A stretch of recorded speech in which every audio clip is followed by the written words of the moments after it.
Olá, amados, queridos e benditos filhos do nosso Pai e do nosso Deus Altíssimo.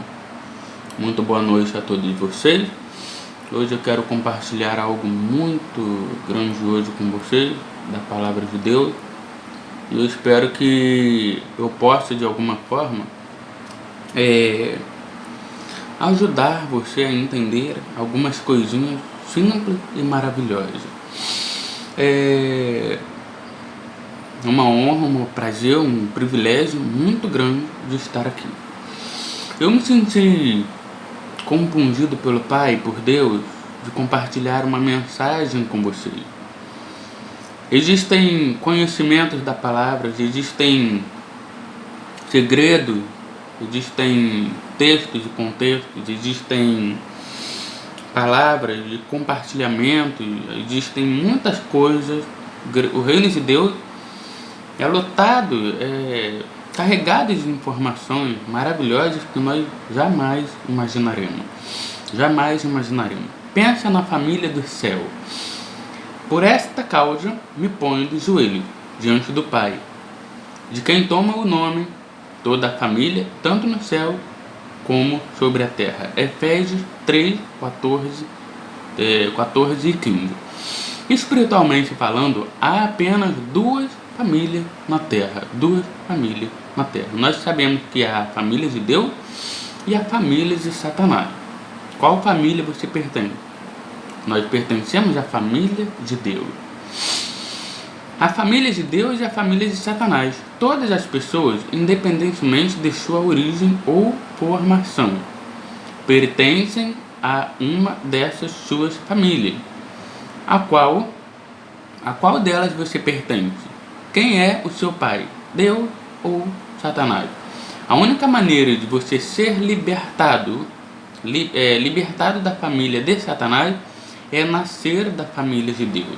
Vamos ver o que Jesus fala sobre nascer de Deus e nascer do Espírito, né? Nascer da família de Deus. Vamos ver o que Jesus fala para Nicodemo. Em João capítulo 3, maravilhosamente, um texto muito famoso, todo mundo lê, mas a pessoa está cansada de ler, mas não se toca desse segredo aqui. Aqui estava dizendo nascer para Deus. Aqui não está dizendo de nascer da água, de ser batizado nas águas, correto? Aqui, este texto está dizendo de nascer de Deus. Nascer de Deus é nascer de Deus mesmo, é fazer parte do reino, tá? João capítulo 3, versículos número 3. Em verdade vos digo, em verdade te digo, que quem não nascer de novo não pode ver o reino de Deus. Colossenses capítulo 1, versículo 3.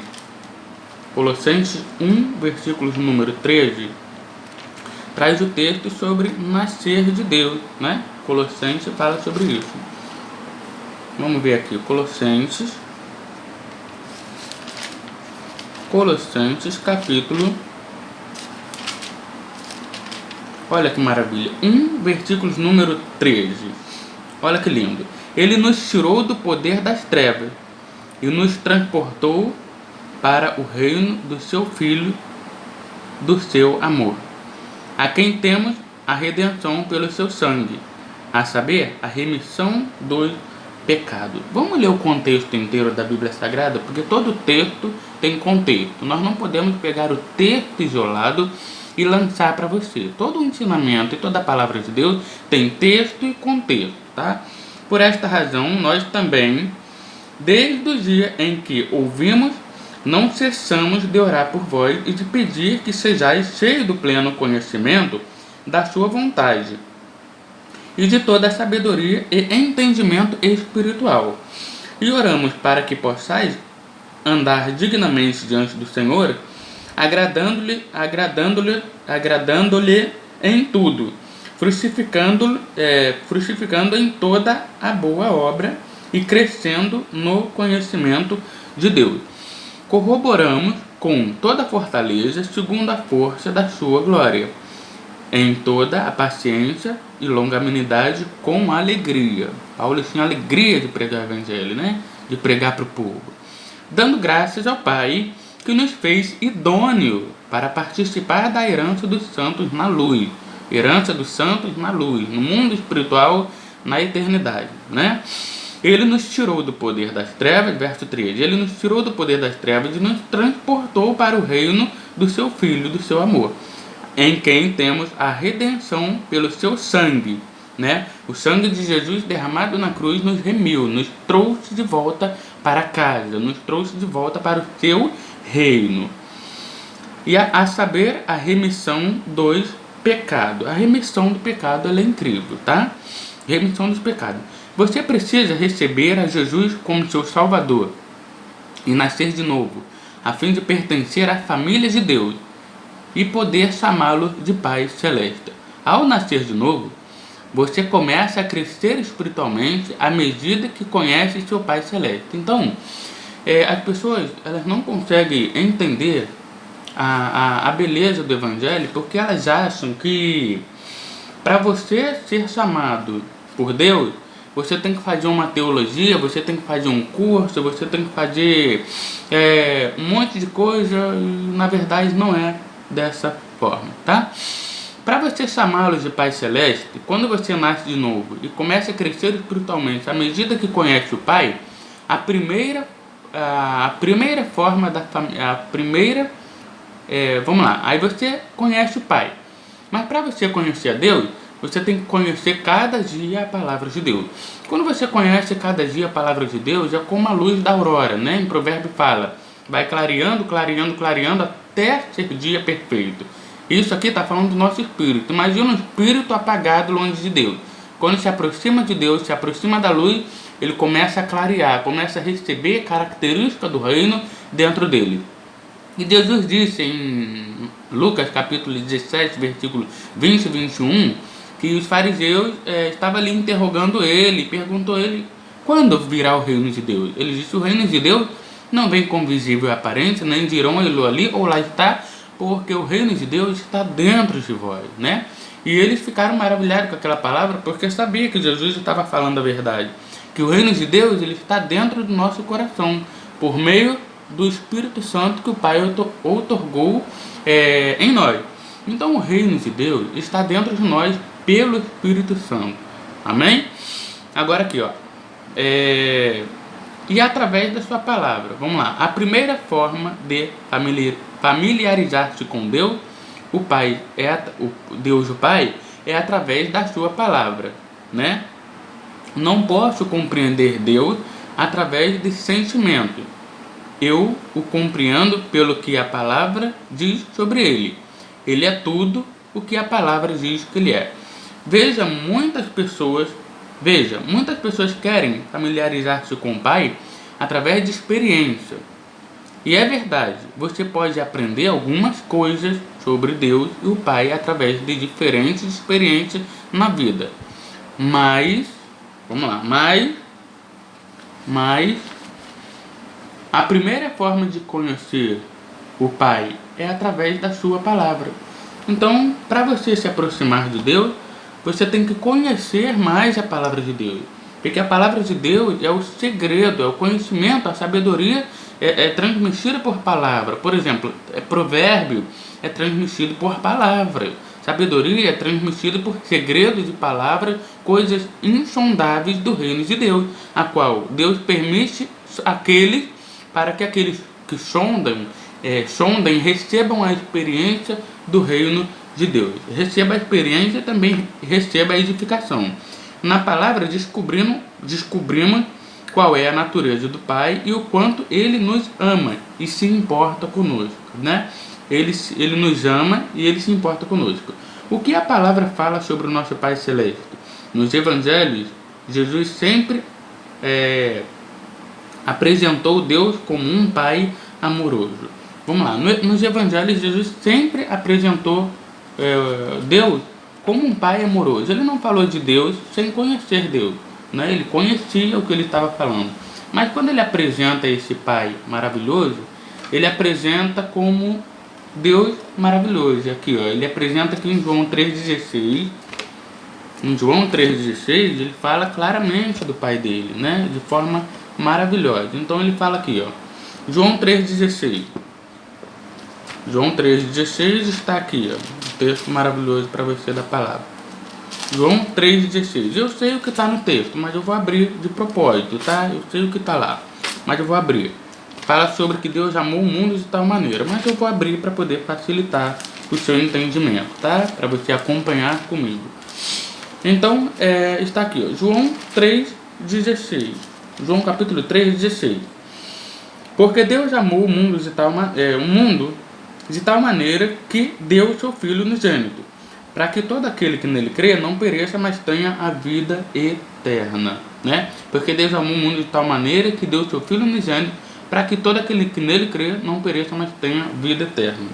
No versículo 27, no capítulo 16, certo? No capítulo 16 de João, no versículo 27, Jesus fala algo maravilhoso aqui para os apóstolos. Olha, no capítulo 16, versículo 27, versículo 27, o próprio Pai vos ama, visto que vós me amaste e creste que vim de Deus, né? Ele veio da parte de Deus. Por quê? Porque o Pai ama ele. E o Pai enviou ele, né? Da parte de Deus. Agora vamos nos comentários. Era difícil para os judeus entenderem o que Jesus estava dizendo quando falava sobre um Pai de amor. Eles apenas conheciam a Deus como um Deus da lei e justiça. E este é um de seus aspectos. Mas Jesus estava apresentando o lado paterno de Deus, a paternidade. Jesus apresentou a paternidade dele e eles não conseguiram receber isso, né?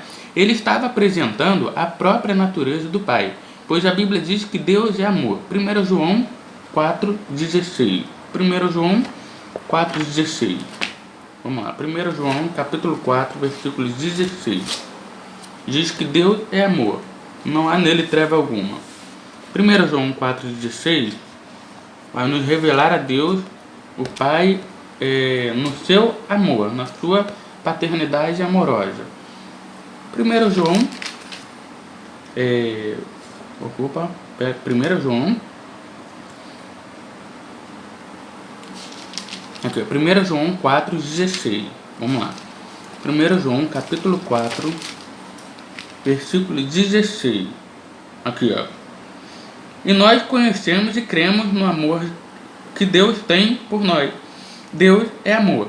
Quem está em amor, está em Deus e Deus nele, certo? Quem está em amor Deus está nele. Jesus revelou Deus como um Pai amoroso que cuida de todas as nossas necessidades. Mateus capítulo 6. Mateus capítulo 6, ele fala exatamente sobre isso. Ó, Mateus capítulo 6, ele fala sobre isso. Mateus capítulo 6, do verso 8 ao 26. Mateus capítulo 6, verso 8 ao 26. Não faças como eles, pois vosso Pai Celeste necessitais do que sabe. Vamos lá. Não faça como ele, pois vosso Pai sabe do que necessitais antes de o pedir. Portanto, vós orareis assim: Pai nosso que estais no céu, santificado seja o teu nome, venha a vós o teu reino, seja feita a sua vontade, assim na terra como no céu. O pão nosso de cada dia nos dai hoje. Perdoa-nos as nossas dívidas, assim como nós perdoamos aos nossos devedores. Não nos deixeis cair em tentação, mas livra-nos do mal. Porque teu é o reino, e o poder e a glória para sempre. Amém. Pois se perdoardes aos homens as suas ofensas, vosso Pai Celestial vos perdoará também a vós. Se, porém, não perdoardes aos homens as suas ofensas, também vosso Pai Celestial não vos perdoará a vós. Aí ele vai falando aqui, olha. Quando jejuardes, não vos mostreis entristecido, como os hipócritas, pois mudam o rosto para parecer aos homens que jejuam. Em verdade te digo, que já receberam a sua recompensa. Quando, porém, jejuarem, unge a cabeça e lava o rosto, né? Para não pareceres aos homens que jejuam, mas a teu Pai que está em secreto.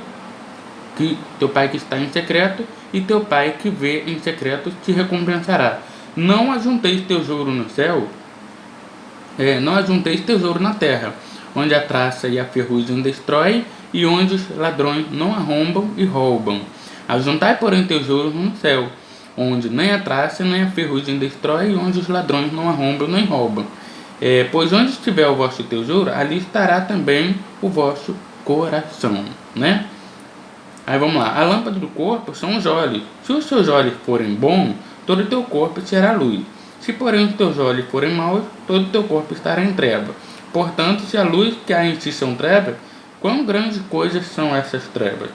Ninguém pode servir a dois senhores, ou há de odiar a um e amar o outro, se dedicará a um e desprezará o outro. Não podeis servir a Deus e às riquezas. Agora, olha o que Jesus fala aqui. Por isso vos digo, não andeis ansiosos pela vossa vida, quanto ao que haveis de comer ou o que haveis de beber, nem pelo vosso corpo, quanto ao que haveis de vestir, nem pelo vosso corpo, ao que haveis de vestir. Não é a vida mais do que o alimento e o corpo mais do que as roupas? Olhai para as aves do céu, não plantam nem colhem, nem ajuntam em celeiro, contudo vosso Pai Celestial as alimenta. Não tende vós muito mais valor do que ela? Jesus pergunta, vocês não têm muito mais valor do que ela? Né? Pois qual de vós poderá, com suas preocupações, acrescentar uma única hora ao curso da sua vida? Né? Ninguém pode fazer voltar o tempo. Né? Quanto às roupas, por que andais ansiosos? Olhai como crescem os lírios do campo, eles não trabalham nem fiam. Eu, porém, vos digo que nem mesmo Salomão, em toda a sua glória, se vestiu como qualquer dele. Se Deus assim veste a erva do campo, e hoje existe, e amanhã é lançado no fogo, não vestirá muito mais a vós, homens de pequena fé? Portanto, não andeis ansiosos, dizendo, que comeremos, que beberemos, ou com que nos vestiremos? Pois os gentios procuram todas essas coisas. De certo, vosso Pai Celestial bem sabe que necessitais de todas essas coisas. Buscai, pois, em primeiro lugar o seu reino e a sua justiça, e todas essas coisas vos serão acrescentadas.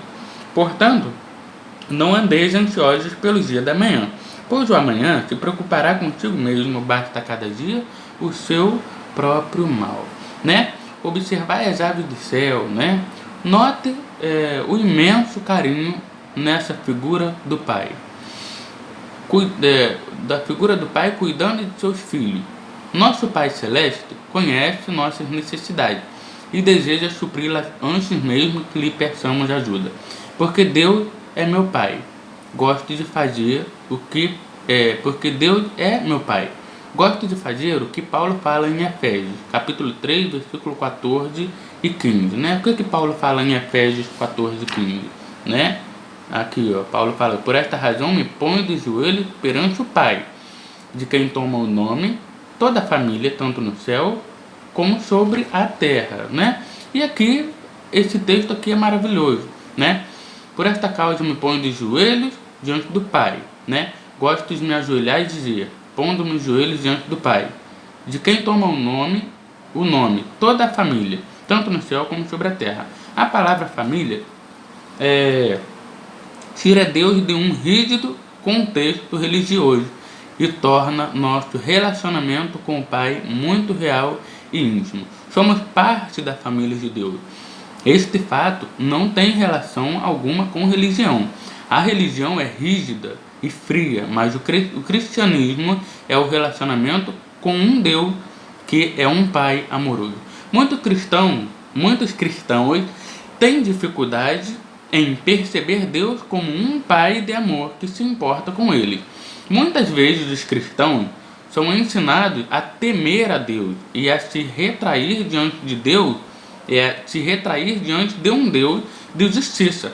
Eles têm a ideia de que Deus é como um juiz que se senta lá no céu e procura uma chance de punir as pessoas no momento em que elas cometem um erro, né? Então as pessoas religiosas, ela tem essa figura paterna errada dele, né? Ela tem essa figura de que ele é um Deus mau, de que ele é um Deus injusto, de que ele é um Deus que pesa a mão, que amaldiçoa, de que ele é um Deus que ele é rígido, que ele não tem amor, que ele é um Deus que está com um cajado na mão, um Deus religioso.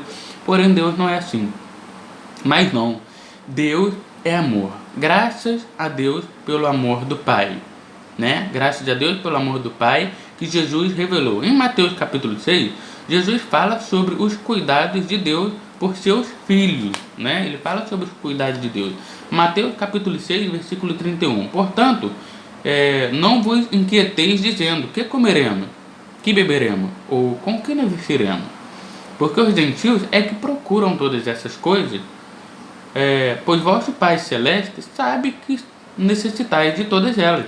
Buscai, pois, em primeiro lugar o seu reino e a sua justiça, e todas essas coisas vos serão acrescentadas, né? Aqui Jesus fala do amor do Pai, né? Fala que o Pai realmente vai cuidar dos seus filhos aqui. O Pai não vai abandonar, não é? Como algumas pessoas são ensinadas a ler o último versículo deste modo: todas as coisas vos serão tiradas, né? Elas acham que se colocarem Deus em primeiro lugar, nunca vão ter nada. As pessoas pensam: se eu colocar Deus em primeiro lugar, parece que eu não tenho nada, parece que Deus não está vendo o meu sofrimento, parece que Deus não está vendo tudo que eu estou passando. Mas não foi isso que Jesus disse. Ele disse que as coisas que você precisar lhe serão acrescentadas à medida que você buscar em primeiro lugar o reino de Deus. Essa promessa prova o amor e o cuidado de seu Pai por você. Veja em Mateus capítulo 6, versículo 34. Jesus disse: portanto, não vos inquieteis com o dia de amanhã. Jesus falou para você não se preocupar com amanhã. Viva cada dia. Esse versículo nos mostra que o Pai não quer seus filhos cheios de preocupações e ansiedade, porque Ele nos ama e quer suprir todas as nossas necessidades. Portanto, não vos preocupem, nem fiquem ansiosos. Não se aborreça.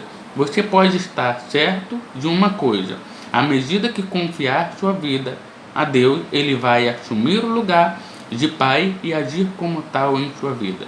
Ele é seu Pai e lhe ama, e ele se ama, cuidando de você com um amor eterno. Jeremias capítulo 31, versículo 3. Jeremias capítulo 31, versículo 3. Vamos ver o amor de Deus? Jeremias 31, versículo 3. Fala aqui, ó. Jeremias 31, versículos de número 3. 31, 3. Jeremias 31, verso 3, né? Há muito que o Senhor nos apareceu dizendo: com amor eterno te amei. Com amor eterno eu amei você, eu te amei. Com benignidade te atraí, né? Então aqui está falando que Deus, Ele nos amou desde a fundação do mundo, né? Com amor eterno Ele nos atraiu, com benignidade Ele nos atraiu, nos protegeu, né? No livro de João, Jesus mostra que o Pai deseja uma íntima comunhão com seus filhos. Aquele que tem os meus mandamentos e os guarda, esse é o que me ama. Primeira João capítulo 14, versículo 21 ao 23. Aquele que tem os meus mandamentos e os guarda, esse é o que me ama. E aquele que me ama será amado por meu Pai. E eu também o amarei e me manifestarei a ele. Certamente me manifestarei a ele. Se alguém me ama, guardará a minha palavra, e o meu Pai o amará. E viremos para ele e faremos nele morada. A frase faremos nele morada significa que o Pai e Jesus virão e fixarão a residência em você à medida que obedecer à palavra de Deus. Aqui está revelado o desejo do Pai Celeste de ter contínua comunhão com você, que nós somos filhos. Note que Jesus enfatizou 2 pontos em João 14, 21. Primeiro, ele falou sobre nossas responsabilidades ao dizer que devemos guardar seus mandamentos. Jesus resumiu todos os seus mandamentos em uma só, ao dizer: novo mandamento vos dou, vos ameis um aos outros, assim como eu vos amei. Assim como eu vos amei, né? Amai uns aos outros como eu vos amei. Não precisamos nos preocupar muito em obedecer todos os mandamentos do Antigo Testamento, porque a Bíblia diz que o amor é o cumprimento da lei. Romanos 13, 10, né? Vamos para Romanos 13, 10. Romanos 13, 10, a gente vê que O amor é o cumprimento da lei. Vamos ver? O amor é o cumprimento da lei. Romanos 13, 10. Vamos ver? Texto maravilhoso de Romanos 13, versículo 10. Romanos 13, 10. Vamos lá. Vamos ler o contexto inteiro, tá? Para a gente poder acompanhar o contexto inteiro. A ninguém devais coisa alguma, ao não ser o amor, com que vos ameis uns aos outros. Pois quem ama ao próximo cumpriu a lei. Com efeito, não adulterarás, não matarás, não furtarás, não darás falso testemunho, não cobiçarás. E se há algum outro mandamento, tudo nesta palavra se resume: amarás o teu próximo como a si mesmo. O amor não faz mal ao próximo, de sorte que o cumprimento da lei é o amor. E fazer isto, conhecendo o tempo. Já é a hora de despertarmos do sono, porque a nossa salvação está agora mais perto do que nós quando aceitamos a fé. A noite é passada e o dia é chegado. Rejeitamos-vos as obras das trevas e vistamos-nos das armas da luz.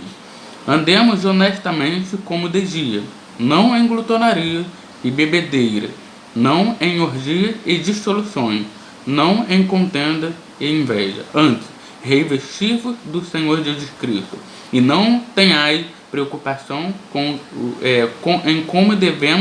em como satisfazer os desejos da carne, né? Mas no verso 10, o amor não faz mal ao próximo, de sorte que o cumprimento da lei é o amor. Então, o cumprimento da lei, ele é realmente o amor, né? O cumprimento da lei é o amor.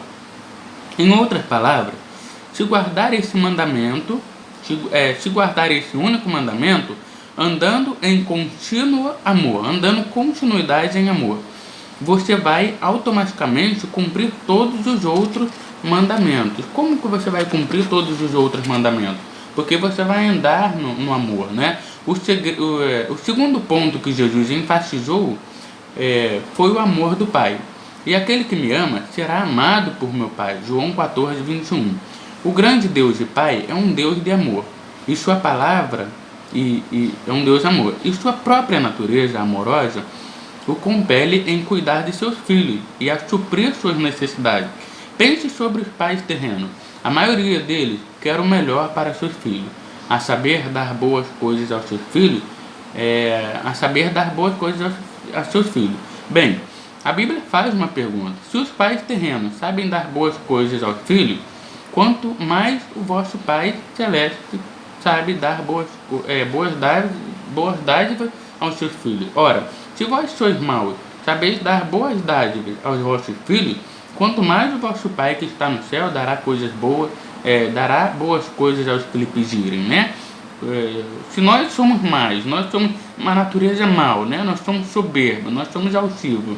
Se nós sabemos dar coisas boas aos filhos, imagina o amor de Deus, imagina a profundeza de Deus. Quais são as obras que o Pai, quais são as boas coisas que o Pai quer dar a seus filhos? Se você tem uma necessidade, é bom tê-la suprida. Por exemplo, se você estivesse com dores, seria uma boa coisa ser curado. A Bíblia diz que a cura é uma boa coisa. Jesus andou por toda parte fazendo o bem e curando todos os oprimidos do diabo. Atos dos Apóstolos, capítulo 10. A Bíblia fala que ele andou fazendo bem, curando todos os oprimidos do diabo, porque Deus era com ele. A cura é uma boa coisa. E seu Pai Celeste tem prazer em lhe dar boa dádiva de cura, né? Boa dádiva da cura, bem como qualquer outra coisa que você possa precisar. Se isso é difícil para você aceitar, aqui está um importante fato da palavra de Deus que você precisa saber. Nós podemos desfrutar do mesmo relacionamento com o Deus Pai que Jesus desfrutou enquanto andava pela terra, né?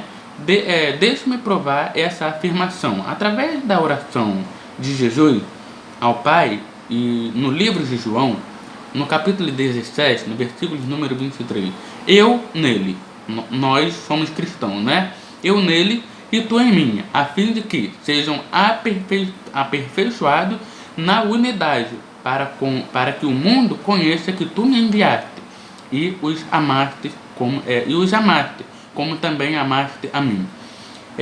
Tome posse desse fato. Deus o Pai não ama Deus o Pai não ama a Jesus mais do que ama você. Andar à luz dessa verdade fará uma enorme diferença de maneira como você conduz a sua vida.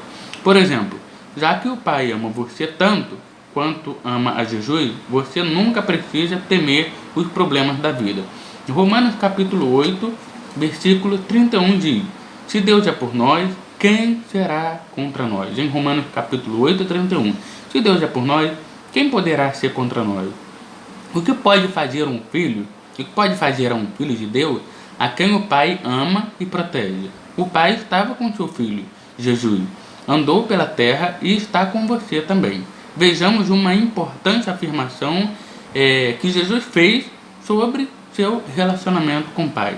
Eis que vem a hora e já é chegada em que sereis dispersos, cada um para a sua casa, e me deixareis só. Contudo, não estou só, porque o Pai está comigo, porque eu sempre faço o que lhe agrada. O Pai está comigo. Jesus estava dizendo para os seus apóstolos, para os seus discípulos, todos vocês vão me deixar e ser dispersos, mas ainda assim não estou sozinho. Meu Pai está sempre comigo. E Jesus pode dizer isso. E se Jesus pode dizer isso, se Jesus pode declarar isso, nós também podemos, porque o Pai nos ama exatamente como amou a Jesus Cristo. Ele nos ama exatamente como amou a Jesus Cristo. Diante de qualquer prova ou aflição, você pode dizer: não estou sozinho, porque o Pai está comigo. Gente, o amor de Deus é incrível. Diante de toda aflição, o Pai está comigo. Ainda que todos me abandonem, não estou só, porque o meu Pai nunca me abandonará. Algumas pessoas começam a sentir pena de si mesma se alguns amigos a abandonam. Elas se consomem em autopiedade e pensam: ninguém me ama. Mas isso não é verdade. As pessoas que pensam assim precisam familiarizar-se com o Pai através da palavra. Seu Pai Celeste os ama e prometeu deixá-las ou abandoná-las. E prometeu nunca deixá-las ou abandoná-las. Deuteronômio 31, versículo 31, capítulo 31, versículo 6 a 8. Deuteronômio 31, do 6 a 8. Vamos ver como Deus nos ama incondicionalmente? Deuteronômio 31, versículo 8, né? Do 6 a 8. Deuteronômio 31, do 6 a 8. Presta atenção no que a palavra de Deus está dizendo. Do 31 do versículo 6 ao 8. Vamos no texto. Deuteronômio 31, verso 6 a 8. Esforçai-vos e animai-vos, não temais, nem vos espanteis diante dele, pois o Senhor, o teu Deus, que vai contigo, não te deixará, nem te desamparará. Chamou Moisés a Josué e lhe disse, diante de todos o Israel: esforça-te, anima-te, pois este povo entrarás na terra que o Senhor jurou a teus pais, que lhes daria, e tu os farás herdá-la. O Senhor é quem vai adiante de você. Ele será contigo, nunca te deixará, jamais te desamparará. Não temas, não te espante, né? Em Hebreus capítulo 13, versículos número 5. Hebreus 13, versículos número 5. Fala que Deus nunca nos abandona, Deus está sempre conosco. Hebreus capítulo 13, versículo... Hebreus capítulo 13, versículos número 5. Hebreus 13, 5. Vamos ler? Hebreus 13, 5. Está aqui, ó. Seja a vossa vida livre do amor ao dinheiro, contentando-vos com o que tendes, pois ele mesmo disse: não te deixarei e nunca te abandonarei, nem desampararei, né? Que coisa mais linda. Quando você familiarizar-se com o Pai, através de sua palavra, e começar a andar na luz, começar a andar à luz do que aprender sobre ele. Não vai mais precisar te consumir em autopiedade. Seus dias tristes terão terminado, porque você saberá que não está só. O Pai está sempre com você, assim como estava sempre com Jesus. Portanto, você pode sempre se sentir a salvo e seguro em seu amor. Meu pai terreno deixou minha mãe e a nós crianças quando eu tinha apenas 6 anos de idade. Mas me lembro de um incidente com ele que ilustra esse sentimento de segurança que uma criança tem ao saber que seu pai está por perto. Certo dia, quando eu ainda era um garotinho, meu pai e eu fomos juntos para a cidade. Enquanto andávamos em meio à multidão, percebi de repente que havia me separado dele. Lembro-me de como fiquei assustado, muito agitado, procurava por ele ao meu redor. Quando finalmente o vi, corri o mais rápido que pude e agarrei seu dedo, agarrei em sua mão. Enquanto apertava seu dedo com força, senti que tudo estava bem de novo. Eu não estava mais com medo. Sabia que nenhum mal me aconteceria porque meu pai estava ali comigo. Isso é ainda mais verdade quando se trata de seu Pai Celeste, porque seu Pai Celeste prometeu nunca lhes abandonar, nunca deixar ou abandonar. Você não está sozinho. Você não está sozinho, meu amigo, meu irmão, minha irmã. Você nunca está sozinho, né? Se você está amedrontado ou sobrecarregado pelas provas e aflições da vida, simplesmente agarre o dedo de Deus e siga em frente. Já vimos várias afirmações de Jesus sobre o Pai. Jesus mensurou palavras sobre o Pai. No contexto, essas poderosas afirmações sobre o amor do Pai, outros textos ganham nova luz, ganham nova luz e se tornam mais reais para nós. Como exemplo, vejamos um texto familiar. 1 Pedro, capítulo 5, versículos número 7. 1 Pedro, capítulo 5, versículos número 7. Lançai sobre ele toda a vossa ansiedade, porque ele tem cuidado de vós. Tá vendo? Nós devemos lançar de Deus as nossas ansiedades, porque ele tem cuidado de nós. Você deveria ler essa passagem como se seu Pai Celeste estivesse falando diretamente com você, porque esta é uma mensagem do próprio coração de Deus para você. Ele quer que você coloque um ponto final nas preocupações, dúvidas e temores em sua vida. Como você se livra das preocupações, dúvidas e temores? Como que você se livra disso? Como você faz?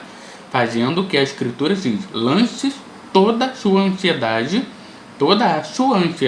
sobre o Pai. Entregue-se ao seu amor e ao seu cuidado. Ao fazer isto, certifique-se de ter deixado seu fardo com o Senhor. Depois de ter entregue seus problemas ao Pai, de uma vez por todas, não os pegue de volta. Você entrega o teu problema na mão de Deus. Você entrega os seus fardos na mão de Deus. Por favor, não volta para pegá-los de volta. Humilhai-vos, portanto, debaixo da potente mão de Deus, para que a seu tempo vos exalte, Lançai sobre ele toda a vossa ansiedade, porque ele tem cuidado de vós. Sede sóbrios e vigiai. O vosso adversário, o diabo, anda em derredor, rugindo como leão, buscando a quem possa tragar. Resisti-lhe firme na fé, sabendo que os mesmos sofrimentos estão se cumprindo entre os vossos irmãos no mundo, Ali Pedro tinha muitos irmãos. Ele sabia que os sofrimentos estavam se cumprindo, Então, é isso. Aqui o texto também vai dizer aqui, olha, que você não pode pegar os seus problemas de volta. Deus nos diz algo similar no livro de Filipenses: não andeis ansiosos de coisa alguma, por coisa alguma. Você não pode andar ansioso por coisa alguma. Olha o livro de Filipenses que fala, olha que coisa linda, ó. Não andeis ansiosos por coisa alguma. Filipenses capítulo 4, versículos número 6, né? Filipenses 4, 6. Não andeis ansiosos por coisa alguma, mas em tudo, pela oração e pela súplica, com ações de graça, sejam as vossas petições conhecidas diante de Deus. E a paz de Deus, que excede todo o entendimento, guardará o vosso coração e a vossa mente em Cristo Jesus. Quanto ao mais, irmão, tudo o que é verdadeiro, tudo o que é honesto, tudo o que é justo, tudo o que é puro, tudo o que é amável, tudo o que é de boa fama, se há alguma virtude, se há algum louvor, nisso pensai.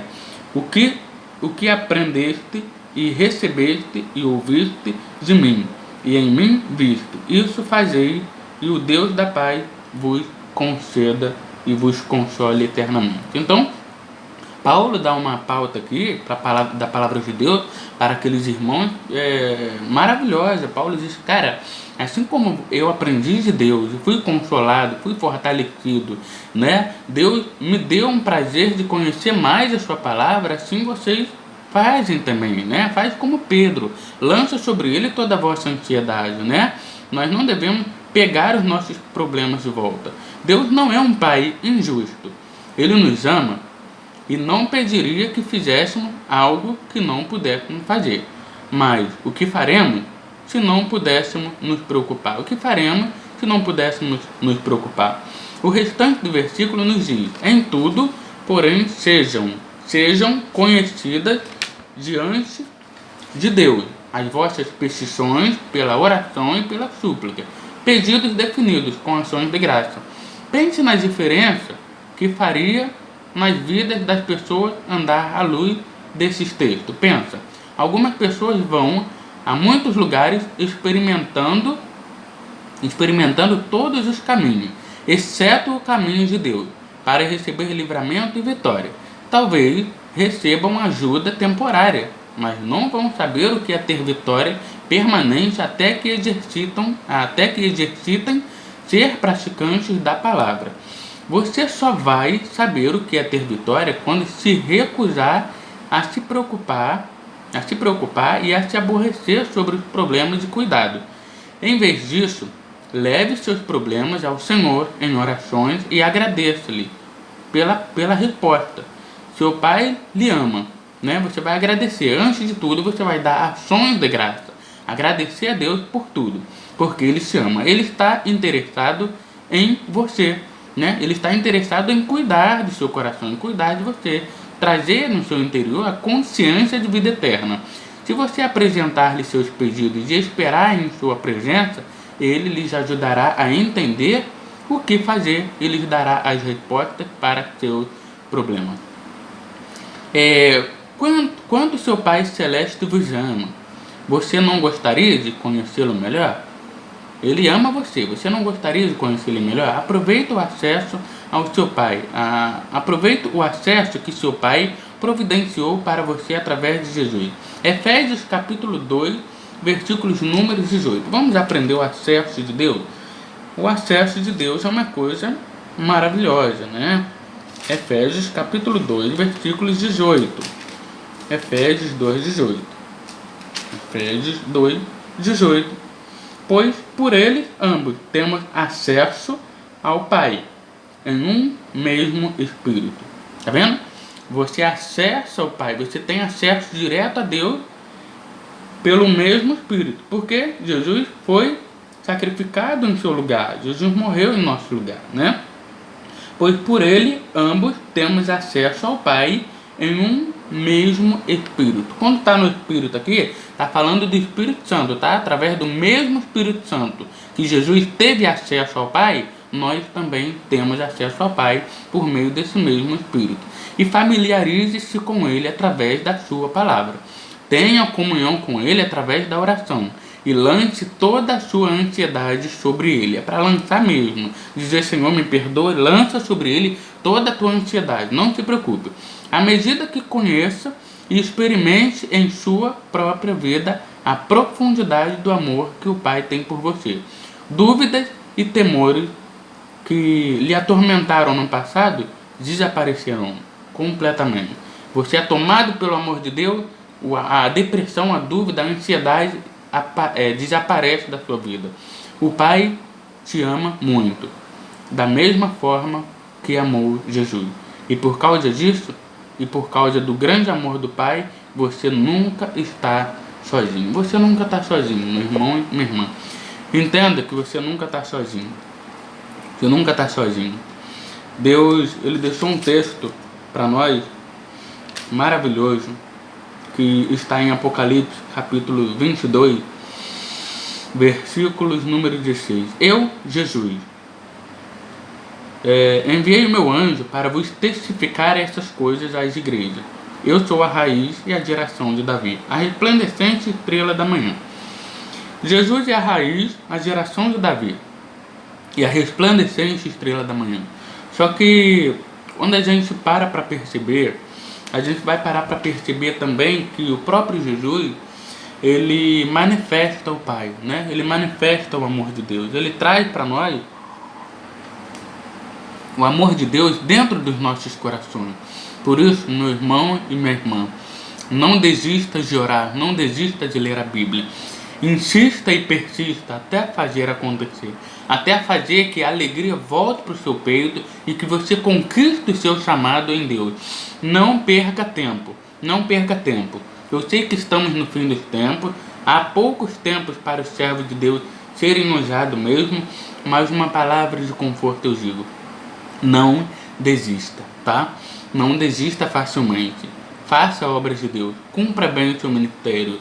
Se é para pregar, pregue. Se é para chorar, chore. Se é para orar, ore. Se é para abraçar, abrace. Se é para amar, ame o próximo. Não deixe de fazer aquilo que você pode fazer hoje para fazer amanhã. Porque amanhã você pode não estar mais aqui. Amanhã eu posso não estar mais aqui falando com você. Por isso, seja sobre vigilante, né? Deixai o amor de Deus ser arraigado no seu interior e no meu interior. Junto, vamos caminhar para uma vida eterna em santidade e luz no Espírito do Pai, o Deus Todo-Poderoso. Que o Pai possa te abençoar em nome de Jesus.